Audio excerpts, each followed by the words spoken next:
चलिए आज हम लोग पढ़ने वाले हैं, टॉपिक है हमारा लाइन्स एंड एंगल्स, यस और नो।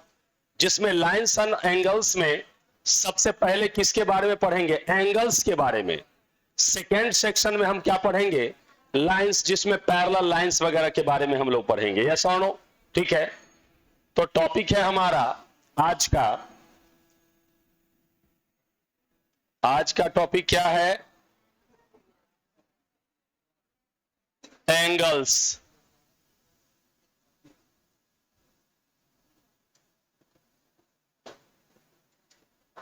एंगल मीन्स क्या होता है? बोलिए।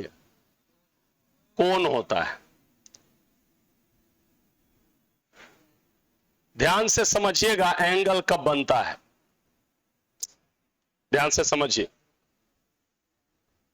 To rays having a common end point. Ray के पास तो एक एंड पॉइंट होगा, एक रे है तो इसका एक एंड पॉइंट ये हुआ कि नहीं हुआ? बात समझ में आया?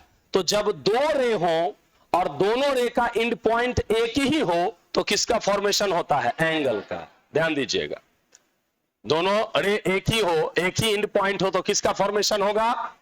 हाँ,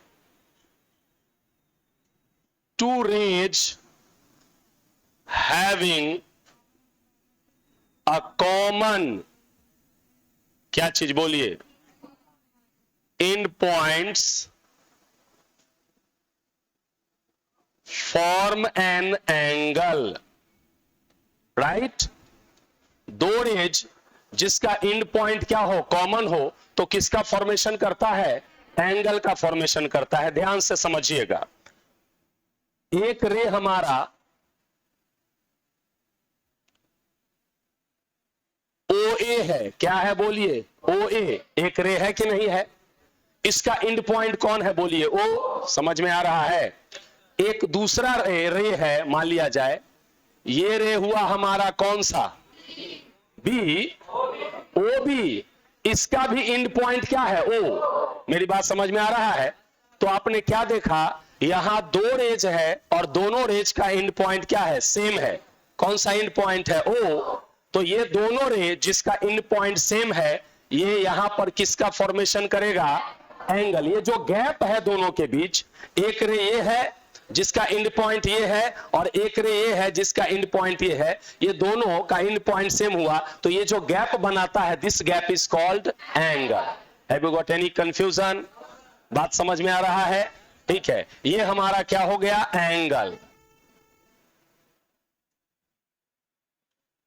अब ध्यान दीजिएगा, ये जो दोनों रे हैं, ये दोनों रे उस एंगल के आर्म कहे जाएंगे। क्या कहे जाएंगे? आर्म्स कहे जाएंगे, यस और नो। और जो एंड पॉइंट है वो इसका क्या कहा जाएगा? वर्टेक्स। क्या कहा जाएगा? मेरी बात समझ में आ रहा है? इन दोनों रेस को क्या बोलेंगे? आर्म्स। और इसको क्या बोलेंगे? वर्टेक्स बोलेंगे। कोई कंफ्यूजन? तो बताइए, इसमें आर्म्स कौन कौन है? बोलिए। OA एंड OB, ये क्या है? इसका आर्म। कोई कंफ्यूजन? जो एंड पॉइंट है वर्टेक्स उसको कहेंगे। एंड पॉइंट क्या है? O। वर्टेक्स हो गया। मेरी बात को समझ में आ रहा है कि नहीं आ रहा है? यस। अब सिंबल ऑफ एंगल, ध्यान दीजिएगा।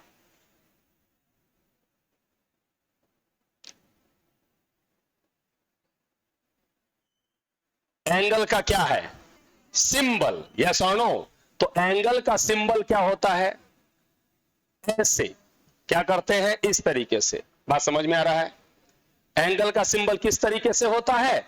इस तरीके से होता है। बात समझ में आ रहा है? अब एंगल का नाम कैसे देंगे? तो यहां टॉपिक होगा नेमिंग ऑफ एंगल। क्या टॉपिक होगा बाबू?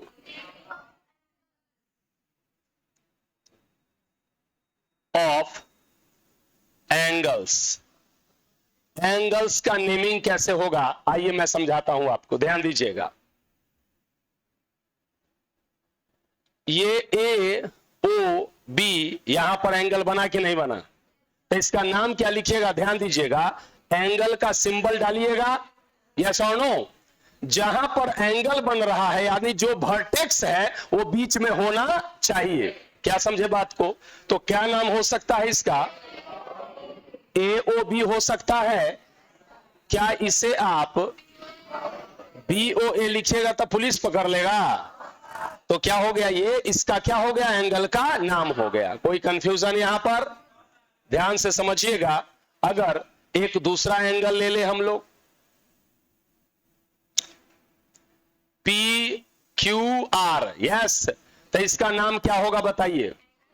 एंगल PQR या एंगल R बीच वाला QP।